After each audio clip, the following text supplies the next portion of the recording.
Paano ka nga umiyak? Ha? Sige nga, sample. Wag na ngayon, Tito Boy. Hindi nga, yung paano, may pinupuntahan kang kwento? Do you go back to a story?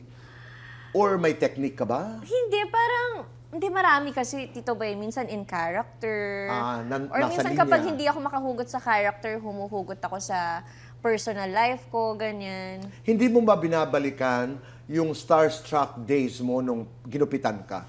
Na umiiyak Na ako. umiiyak ka? Pwede din, no? Pwede ko, try ko, Tito Boy, gamitin yon, no? Oo, di ba? Na strategy. Baka maiyak ako ulit. Balik, ay, Ano ba yan? Throwback na throwback. di ba balikan mo yan? Yung itsura ko. Pwede mong hugutan yan ng emosyon na Emosyon. tumatawa tapos umiiyak. Oo. Di ba? May batang-bata ako. Batang-bata. Anong sasabihin mo ngayon sa kanya? Good job. Good job. Good job, you Oo. did it. Natupad ang pangarap mo maging artista.